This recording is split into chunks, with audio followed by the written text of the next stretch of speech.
Upfront and Outspoken with Bob Williams. If you love the Constitution, man is not free unless government is limited. if you love freedom, As government expands, liberty contracts. if you believe in personal responsibility, if you believe America is still the greatest nation on earth, then get ready for an experience you'll never forget. This is Upfront and Outspoken. Here's your host, Bob Williams. Some folks are born made to wave the flag. Ooh, they're red, white, and blue.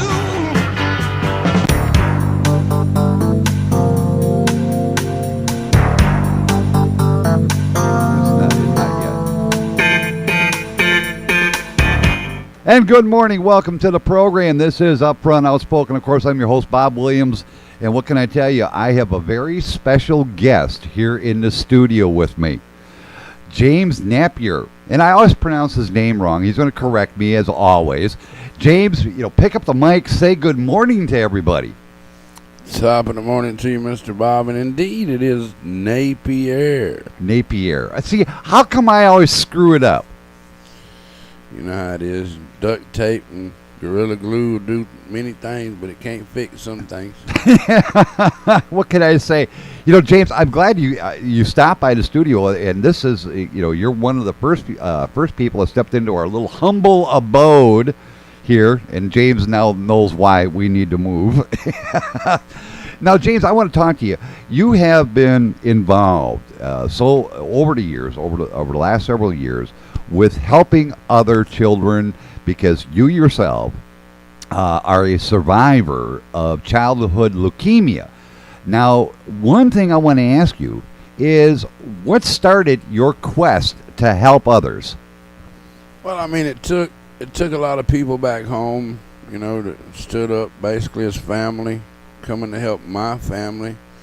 And if it wouldn't have been for people like that, in my hometown, stepping up to the cause to help, I mean, the doctors gave up on me. So if it wouldn't have been through inspirations of others, I don't know where I'd be, Well, now you had mentioned something that happened back in 1985, and I definitely want to bring that up. What happened? Well, let's see, I was diagnosed in 83 October, and then somewhere along 83, 84, we were in a clinic at Emory, Eggleston's pediatric clinic behind the hospital there, and they had a little box called Dreams Come True, and my little dream was a little two-seater go-kart. My brother would always take my one-seater, ride off, and wouldn't come back because he was older. He could do that. So I wanted a two-seater go-kart. Put it down, and you had to put a second wish, and my second wish was, for some reason, I said a boat because, beside each item, you had to put why you wanted that item, why it was your dream to facilitate the means. They wanted to know why. And the reason beside the boat was that my dad had just sold his to help finance the transportation means traveling back and forth from Jasper, Georgia to Eggleston's Children's Hospital in Atlanta, Georgia. He sold the boat, so I told him, about the reason why I wanted a boat. And that little Dreams Come True Foundation, they, I don't know, they didn't see the fundamental reason why I wanted that go-kart. They wanted to be different. They gave me a boat. So you basically replaced the boat your dad sold in order to help you. Yeah, that's the way it worked out. We had a few people contact my parents, Simcoe Productions down on 1130 Hightower. They're in Ackworth, Roswell area, and they said to bring James on up here, and we're going to give him a tour. So we came to the boat show there in Atlanta in 85 at the World Congress Center, and they began to take me on a personal tour. But they let me run wild. They let me run free, run like it was mine, I guess you'd say. But there at the end, they said they had one more boat to show me. And I remember it was the same year that Miami Vice had that Scarab boat down there, that big blue and white beautiful boat. They told me they had one more boat to show me. Went down there, and it looked like a normal boat to me. nothing special compared to what I had just been climbing in and on. And they told me to go ahead and get up in it. Well, I did. And when I did, there was a T-shirt on it that said "Dreams Come True," and I was, I guess you'd say, stuck on stupid. And a gentleman by the name of Ted Conrad, the gentleman that was running Simcoe at that time, he said, "James, this is your boat." And there again, I got stuck on stupid. But, you know, if it wasn't for great people like Ted Conrad, a gentleman that was working with him, Mr. O'Neill Williams, his wife, Miss Gail Williams, they're now key affiliates in the broadcasting world and radio as well as television with O'Neill Outdoors, and very key strong with Bass Pro Shops. But, you know, if it wouldn't have been for them people stepping up to help me back in '85, I probably wouldn't be in Oklahoma today. Now, that's what I want to ask you about. I know on the 2nd you have a fundraising benefit going on for Corrie Iveson. I hope I pronounced her name correctly. And Eavenson. See, I'm bad with last names. Let's face it, folks. I'm terrible with last names. Tell us a little bit about Corrie and what got you involved in helping this little girl, because I know you got involved last month, and now you're getting involved with this little girl. What sparked your involvement? Well, I'll have to admit and give credit where credit is due. My wife did it again. She said, "Hey, look at here." And I looked, and there was this beautiful little 2-year-old child. But there was no story to it. And I remember asking my wife, I said, "Terry, what does that mean?" And she said, "I don't know. And the story's not there." I said, "Well, could you find out?" And she did. And when she did, I melted, because what I had found out, thanks to my wife, was a 2-year-old child that was just received a liver transplant on February the 5th, having received a phone call on February the 4th, kind of like one of them deals, you know, come on down and get your liver type deal. So here she come on the 4th and got her transplant on the 5th. And, you know, she was diagnosed at 8 weeks old.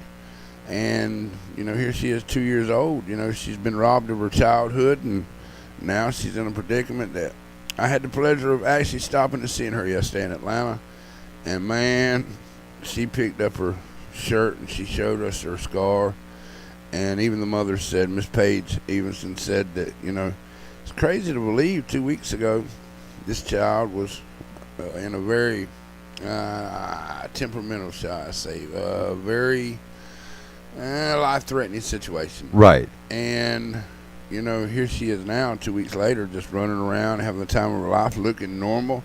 And, I mean, I took a friend of mine, Mr. Bo Dunn. We did a little bit of music therapy, and, you know, the beauty of music does many things. And we watched those children, not just Corrie, but her young sister, Miss Karis, and many others that was there, Miss Addison, and several other kids that were not only liver patients, but there was a breathing issue with a child, and several. I mean, it was the Ronald McDonald House. You know, it's not necessarily one disease, but right. All those kids were so amazed yesterday, and they were so inspiring to us that's why we do what we do. That's why I do it. You know, just seeing the look in their faces like it was kind of me stuck on stupid as a kid. You know.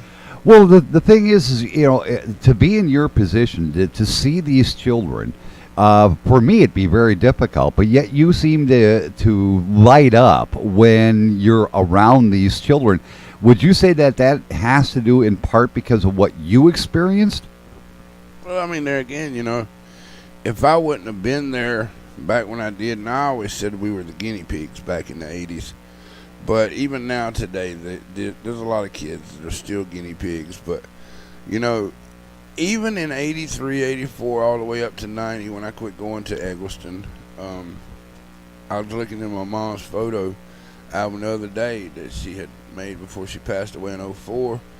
And there was pictures of me when I was a baby with leukemia, and I was still going to see the kids, you know. So I don't know, for some reason I've done it ever since I was little, and I mean, as long as I got breath in my lungs and strength in my feet, I got a feeling that's probably what I'm going to be doing. And you've been doing a great job. I've got to admit that. What can I say? I mean, I don't know if I could, face these children like that, and knowing, some of these children, you want to help them out so much, but there's just, it's not going to happen completely. And I know you're probably getting all kinds of requests from others. And the thing with Corrie is I've seen her pictures. She's a beautiful, beautiful 2-year-old little girl, and it's so sad that she suffers from this. When your wife, Terry, first heard about this, what was her initial reaction? Do you remember? Yeah, I guess I do. It was enough that she didn't even contact me and lean over and say, "Hey, baby, look here." She went ahead and contacted Miss Page, or actually the Facebook page at that point, which is Corrie's story of Biliary Atresia. She sent the page a message for whoever was behind the page to contact me. And by then I found out the story and who the mother was, and I contacted her, and then she began to tell me about my wife contacting her. It's kind of one of them things, a complete circle, so it's just that situation with Miss Page is probably one of the biggest blessings I've had in so long, because it's such an inspirational family. Even her mother down in Florida and all the other Eavensons that have come in there to encourage and inspire us as we do what we're doing this weekend or this week. It makes you, I don't know, it makes you just keep on, So now comes the question. You're here in Oklahoma. Tell everybody why you're in Oklahoma. Because I took a wrong turn in Albuquerque. No, I mean, Mr. Clay, and I got a feeling he can probably tell it better than any. One word can cause division, and it can bring a rare situation of disarray, and I'll simply say that Mr. Clay Eavenson, the father of Corrie, is a charter fisherman. He's got a charter fisher boat or a business down in St. Petersburg area around Tampa called Captain Clay's Charters, and it's the way that he pays for his child and his family, so they got together, got some great sponsors, and there again, I'll let him tell the story if we ever get to speak with him, but Mr. Clay, he just had an opportunity to go get this brand new boat that wasn't going to be ready till late March or April, and the dad reached out to him and he said, "Hey, Jack, I need my boat. I got charters ready to go, and my family this, and a major situation, and a financial disarray because of the cost of this liver transplant." So he called the people out there in Oklahoma, and he said he needed his boat. And, well, here I am. I told the dad that I didn't feel like he needed to come out here. I spoke with Miss Page, and Miss Page said, "Okay, I like the idea." I was originally asked to ride with Mr. Clay, and then I said, why don't we just let him stay at the house? I'll steal his truck when we get to Atlanta, and I'll drive it. But as it turned out, had a dear friend of mine down in South Georgia, Miss Kelly Floyd, and she helped us with a GMC Sierra, and that truck is now, here to get the boat. The one thing I've noticed is that, when the name James comes up, everybody flocks to you. I mean, we're talking Jimmy Parker, Mila Mason, Sean Hamilton, Chris Gantry. Everybody flocks to you to help out on the benefits. And I know you have a benefit coming up here for Corrie on the 2nd of March. You want to tell us a little bit about it before I bring the dad on here in about 5 minutes? I guess I can. Sure. Go. Let's see. March the 2nd, starting at 4 o'clock, we're going to begin musical entertainment at John A.'s own Music Valley. And I don't have the address in front of me. Mr. Bob, you can probably give it. But about 4 o'clock, we're going to have Mr. Chaz Wesley say a word while we're there. And then we're going to have the Tubbs family come on, being Glenn and Dottie Tubb. Then we're going to have Mr. Mike Cullison, which is the Roadhouse Rambler, coming on. And then we've got Karen Wheeler, Don McNatt, and his lovely wife, Miss Karen McNatt. Then we've got Chaz Wesley, Jimmy Payne, Chad Evers, Michael McGregor, Ron and Leona Williams, Kobe Greer, Sean Hamilton, Jimmy Parker, Mandy Zahn, Pearl Clarkin. I'm not going to lie, there's going to be a few names that are not on the list because simple fact that it's summed up with a special guest to be in attendance, and we will be having several special attendants, and we got to keep a little bit of mystery to the fact, because as it has been told that there may be a very well situation that you guys want to try to be down at John A's in Nashville, Tennessee before, say, 11:45 that night. Because if it goes down the way it sounds, it's around town, about 11:45, we're going to shut the doors to the public, and then it's going to get real quick. Well, we have a guest that just called in. We have Corrie's dad on the forum. Good morning. We're doing just fine. We're just trying to get everything set up. Tell me a little bit about Corrie. Long road, but we had Corrie a little over 2 years ago, and she's my fourth child.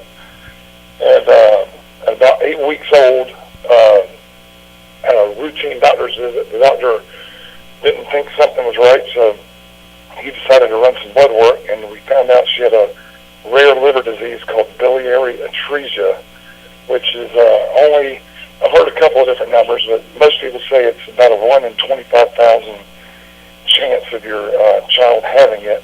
But it's a childhood disease, and it needs to be caught early, and it was, very thankfully, it was caught early, and she had a surgery at 8.5, 9 weeks old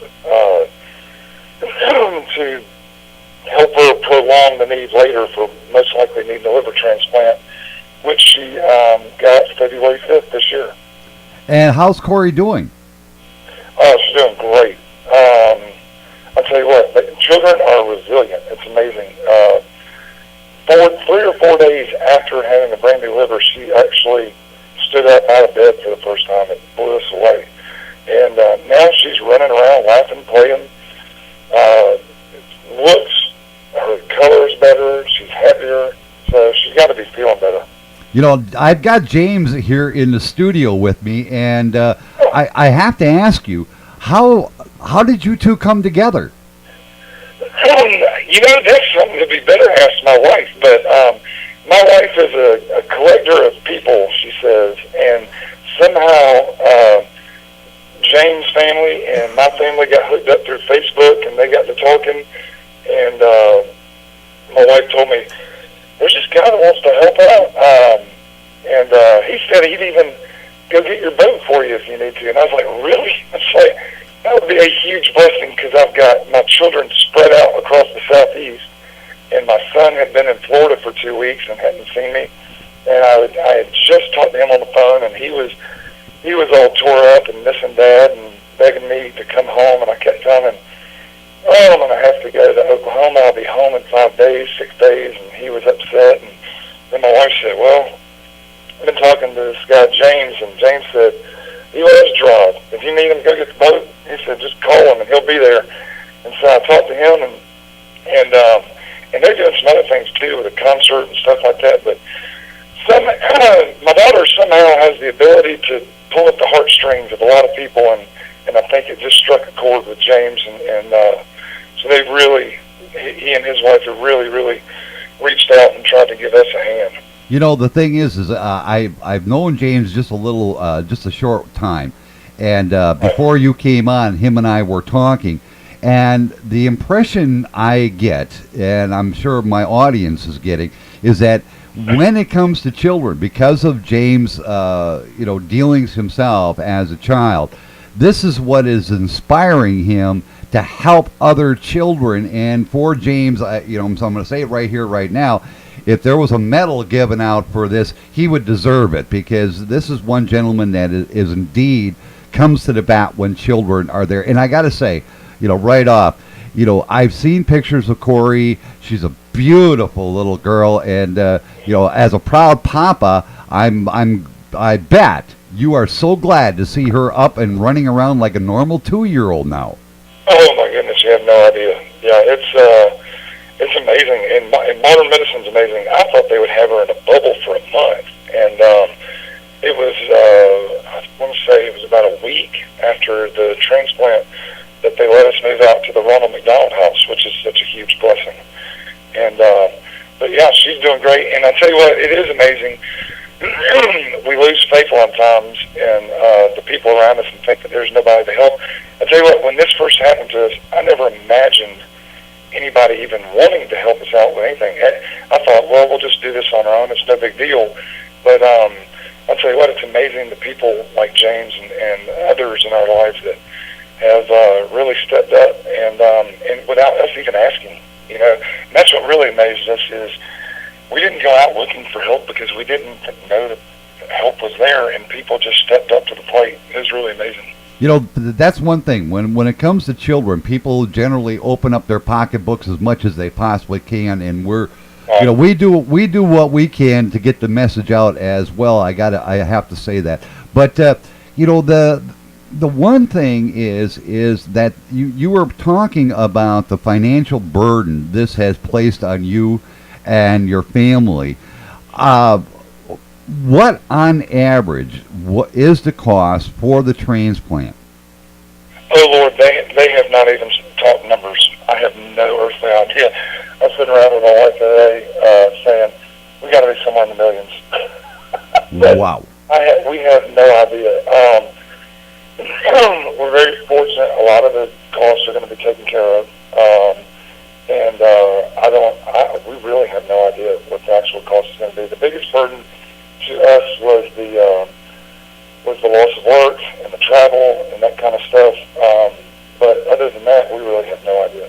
Now, as a charter boat captain, okay, this advantage of having James here in Oklahoma picking up your boat is going to be, well, I want to say, you know, godsend, but it's just a matter of James having such a big heart, and you know, exactly. I mean, exactly how big of a service do you operate, and where do you operate it?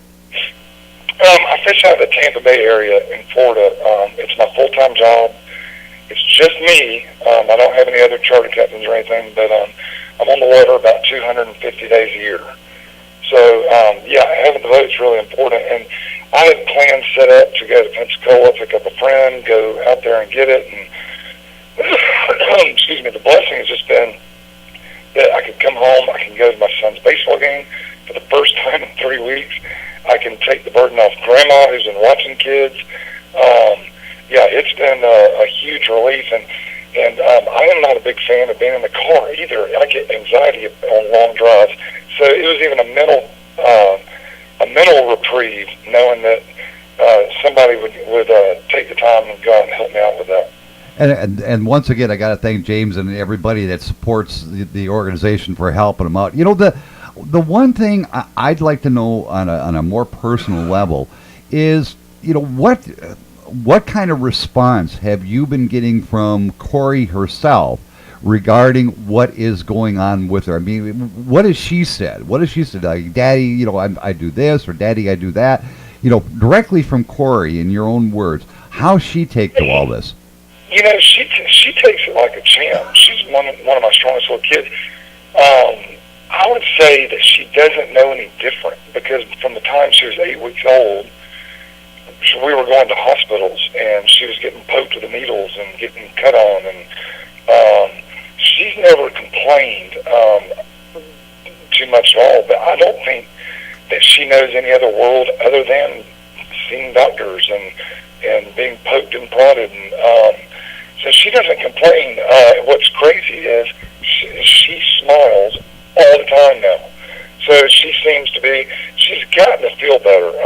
I know James probably saw the pictures of the old liver and the new liver and compared them. You just can't feel good when you're 2 years old and you have the liver of an 80-year-old alcoholic. Wow. So now she's got this new liver, and she just shines all the time now. So she's got to feel better.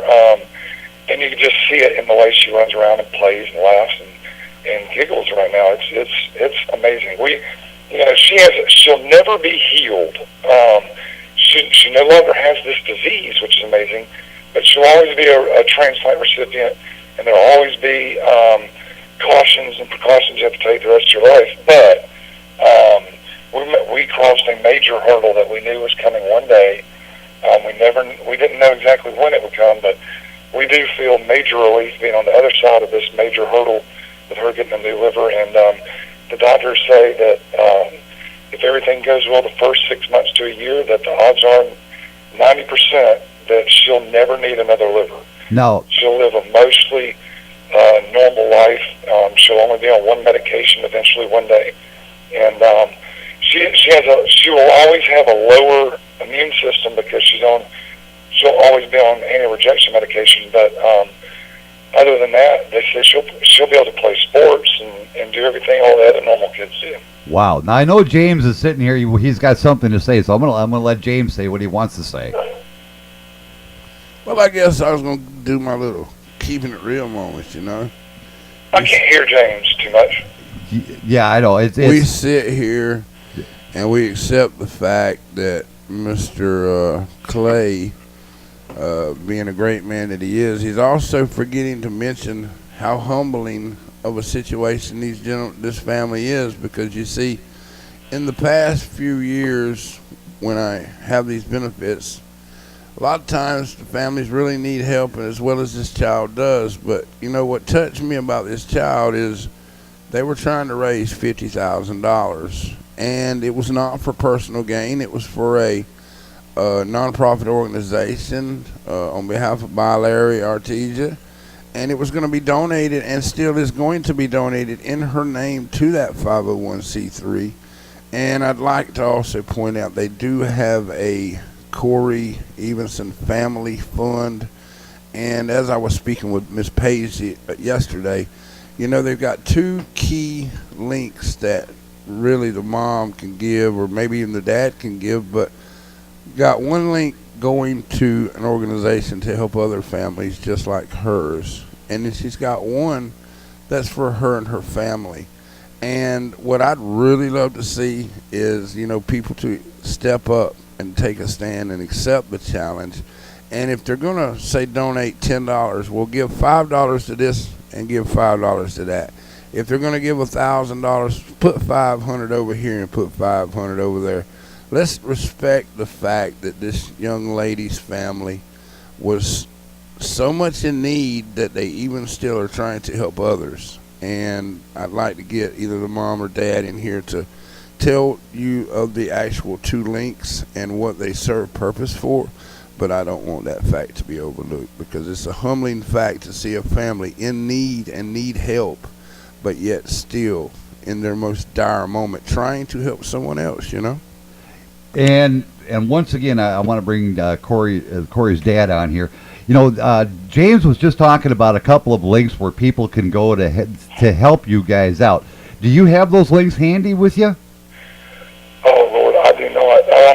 The best way to get them is to check out Corrie's Facebook page on Facebook. It's called Corrie's Story with Biliary Atresia. And it's spelled CORRIE''S. Corrie's Story with Biliary Atresia. There's links to it on there, and it's a neat thing that the Child Organ Transplant Association has set up. CODA is the name of it, and what happens is everything donated into that fund, it doesn't go directly to us, but it will be earmarked for Corrie the rest of her life, so that if she goes into rejection and needs to go to the hospital when she's 25, that money's there. And also, what's really neat about it is, should Corrie pass away one day, or when she passes away, even if she's 80 years old, that money will get passed down to another organ transplant recipient. So the money that gets donated in that will always benefit a child in need in one way or another. And that's a good thing. I mean, we seldom hear that that this money is being kind of like in a pool, so to speak, to help other children as well. And it's good to know that if something would happen, later in life for Corrie, that the money will be there. But that I noticed when I did go to the site itself, you're far below what is hoped to raise, and I was wondering myself do you have a private fund set up, specifically, to help you offset the unforeseen costs? Right. Yeah, we do.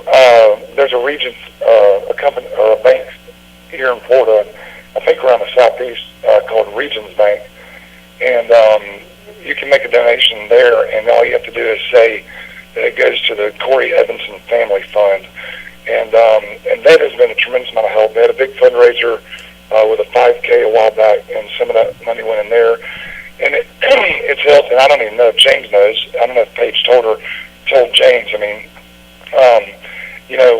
we're in Florida where the real estate economy went bad, and all about the time this was happening with Corrie when it started 2 years ago, we were struggling with other things.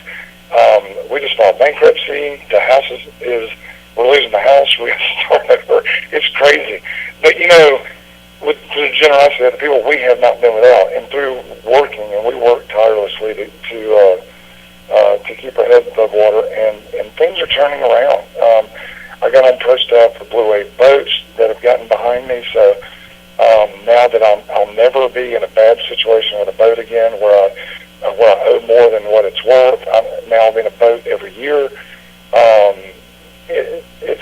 Everything's working out, and people are stepping up, and we're getting a fresh start. My daughter's got a new liver.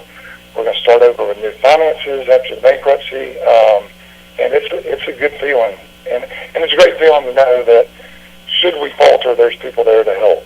The thing is, you brought up a very, a sad point to this story is that because of what was going on with Corrie, you ended up, correct me if I'm mistaken here, but you ended up filing bankruptcy? Well, not just because of what happened to Corrie. We were struggling for a little while right before it, and Corrie's situation didn't help, because when it first happened, we went from one day just having a normal family to immediately the next day in the hospital for a month. And I didn't, I thought I was going to lose my daughter, so I didn't work. I stayed at the hospital for almost a month, and then that put me in the hole. And then, it wasn't solely because of Corrie. I mean, we weren't the best money managers for the last 10 years, but when we were just trying to get things rolling, get things right, that's when everything happened with Corrie, and it kind of put the brakes on everything. But now with the outpouring of help, you're back on a solid ground, solid footing again, and looking forward to the future, right? Absolutely, yeah. Like I said, we feel like we have a fresh start. Our old debts are behind us. Our child has a new liver, and yeah, we feel like there's a bright future now. So it's definitely looking up. Now, you mentioned that your charter service is in the Tampa Bay, Florida area. Do you have a link as to how people can contact you if they want to charter your services? Yeah, it's real easy to find me. If you just Google Captain Clay, you'll find me. I'll come up number one.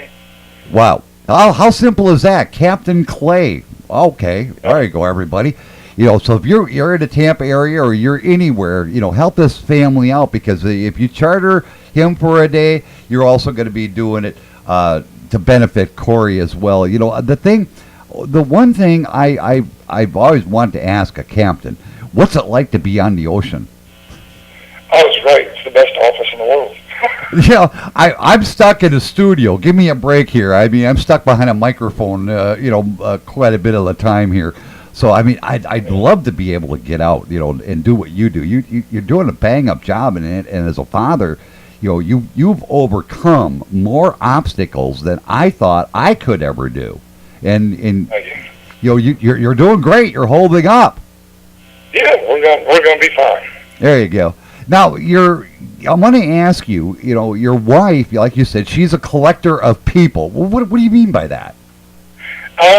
She just loves people, and everywhere they go, everywhere she goes, people that meet her fall in love with her too. And I'll give you an example. After Corrie had her liver transplant, two of the first visitors we had were nurses from the hospital here in Tampa. They drove up all night long to see us for a few hours, and then drove all the way back to Tampa from Atlanta just to see us, because my wife befriends pretty much everybody she knows, and everybody wants to be around her. So I've been out of state at restaurants and run into people that my wife knows. She'll say she's a collector of friends and a connector. She loves connecting people with other people and meeting and getting to know new friends. So yeah, she's pretty special. And I'll tell you what, anybody that in this family that ought to get praised is my wife for the endless hours at hospitals and the endless paperwork and it's amazing, and she's never complained one time. Well, tell your wife she's got me in her back pocket now. How's that? Awesome. Good deal. What can I say? I'm a royal pain in the tuchus. That's, everybody knows me. I mean, that's why this program is called Upfront Outspoken, because we'll leave it at that. Now, the question I have for you, if a person wants to contact you directly or your wife directly, how would they go about doing that? Probably the best way is through Corrie's story with Biliary Atresia on Facebook. That would be the easiest way.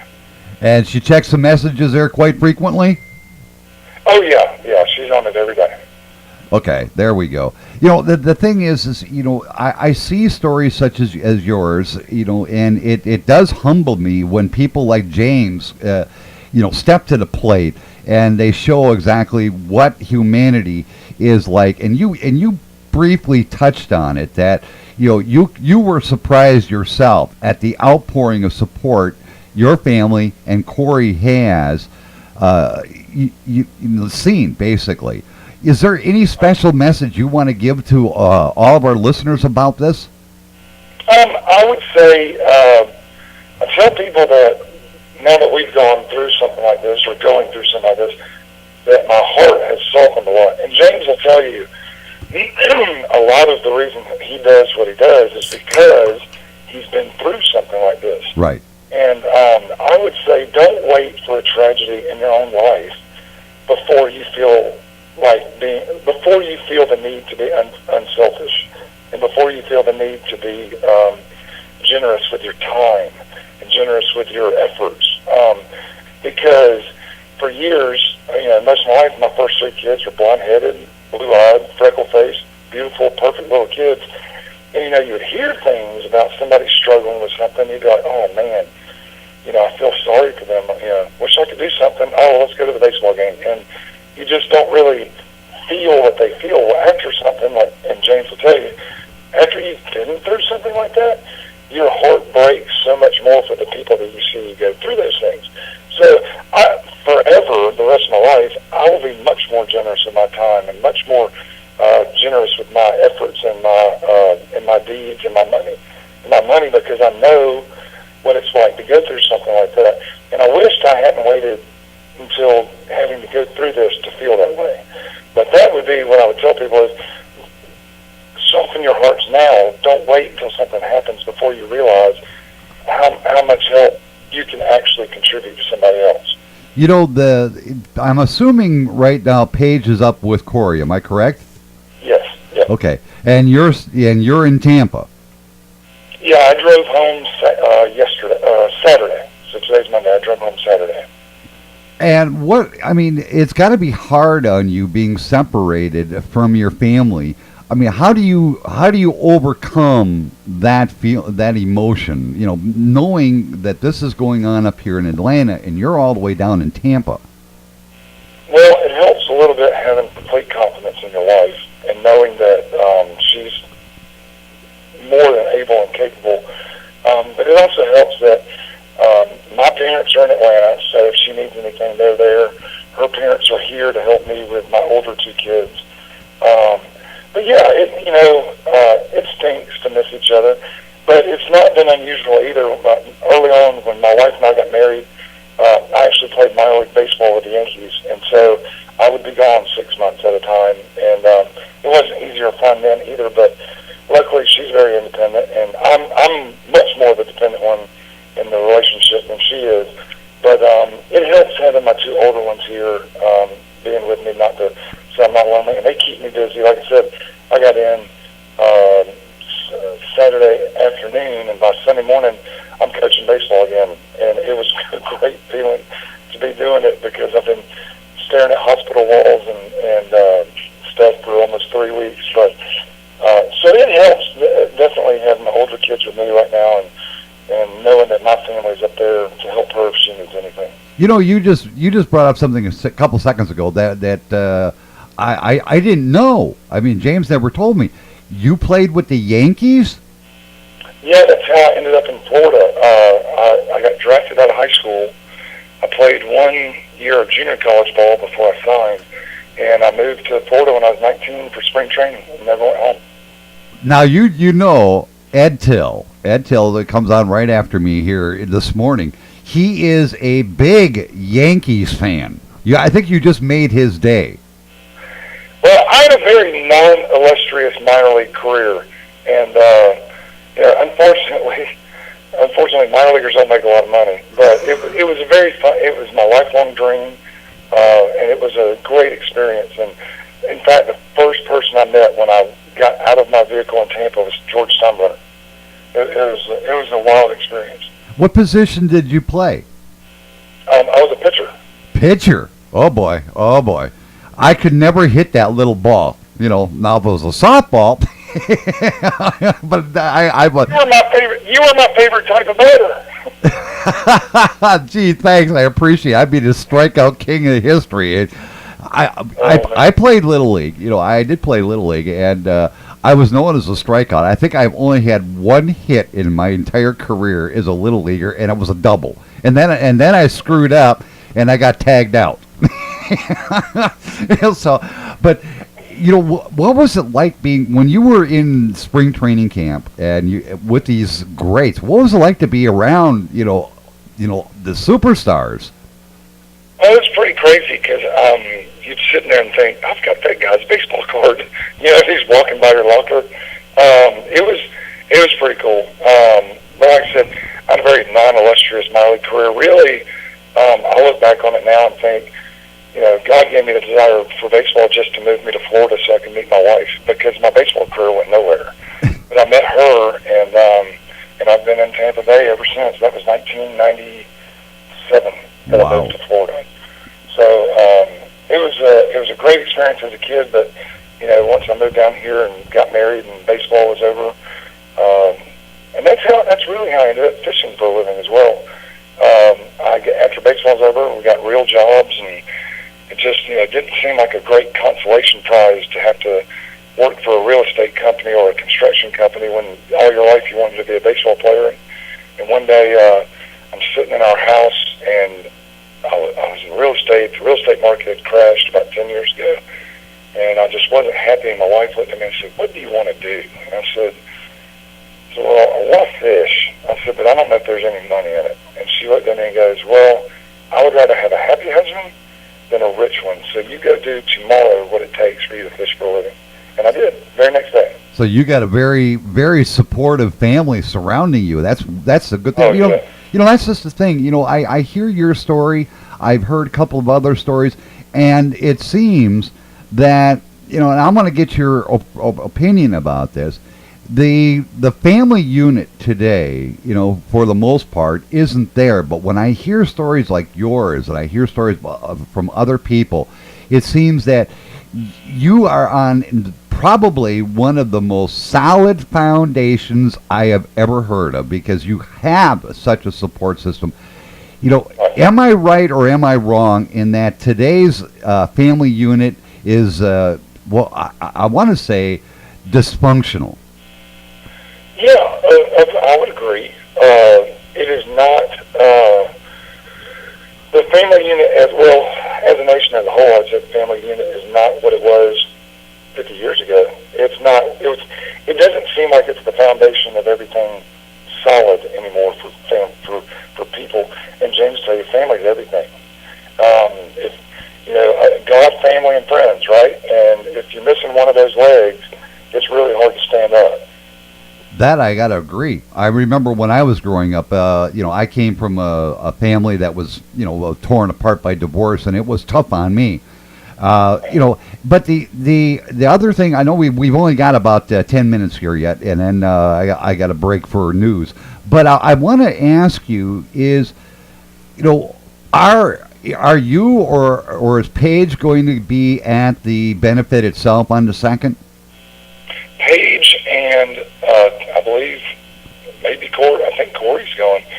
Paige is going to be there because it happens about the same time we expect her to get out of the Ronald McDonald House, and they're only a couple hours from there. So she's going to be there for sure. I don't know if I'm going to be able to because of all the sports I've got to take my older ones to. But I also think Paige's mother and maybe her sister are going to drive up and go as well. So everybody that goes there on the 2nd is going to see the young lady in person. Oh yeah, it'll be amazing. I'll bet she's probably going to get spoiled rotten. You do realize this, and then you're going to have a problem with her. Oh yeah, that's all right. I'll take every problem that gets thrown at me with her as long as I have her. So I'm happy. And dude, the question I'm going to be asking here is the money that's going to be raised at this fundraising event, that is going to be used for you and for your family to help not only yourself but to help Corrie. Yes. There you go. That's the commitment I want to hear, because people they think that once you have these benefits, the money gets squandered, but in this case, it's not going to be. It's going to be going to a very worthwhile It's cause. actually, like I said, with the CODA Foundation, it's actually, I guess for lack of a better word, it's curated. So they take care of it. You can't go out and buy televisions with it or anything like that. It's made to go toward paying for bills and travel and food and stuff like that during tough times. Well, the money that I just got the word from a very reliable source, shall I say, that's sitting in my studio, is that the money that's being raised from this benefit is going directly to you. So there. Oh, wow, okay. Yeah, I didn't know if you knew that or not. That money is... I didn't. Yeah, now you know. Now you can tell your wife the same thing and tell Corrie. This way you can go out and buy her that big teddy bear or whatever kind of toy she likes. No, it'll be great because, like I told you with the house, we're in it right now, but I've been saving up, trying to figure out, we got to do first and last month's rent somewhere and pay utilities, deposits on utilities and all those kinds of things. So, yeah, that'll be a huge blessing. Well, it's going to be. It's going to be. And like I said, we're going to do everything we can on our end here to keep promoting it. Now, I want to ask James a question since he's sitting right here. I've only got a few minutes yet with this segment. Is that, James, you said yourself that that this money is indeed going to go to the family. And is there anything special that the gathering is going to get for Corrie, since she's going to be right there? Well, I guess we'll just leave it for now, a little bit of mystery, and we'll just say there's going to be plenty of inspirations in the house. Oh, he's going to leave it a mystery. Well, that's not fair. I'm a journalist, for Christ's sake. Yeah. Well, since you're a journalist, I'll give you the same choice I've given so many, but I'll be a little bit more polite with you about it. Instead of saying you can be about it or read about it, I'll just call you about it. How's that? That'll work. This way we'll know ahead of time, and then I'll hold it under my hat until after the 2nd. How's that? I'll do that, but I got one request to make, and I'm going to go ahead and call her out right here online. Uh-oh, we're in trouble. I think since I'm going to be here till in the morning, I think tomorrow morning we need to bring in Miss Paige Eavenson. We need to hear the mother tell it like it is. I agree. What James said is we want to get your wife on tomorrow morning. Can that be arranged? Oh yeah, sure, absolutely. Yeah, well, tell her that. Tell her we want to get her live here.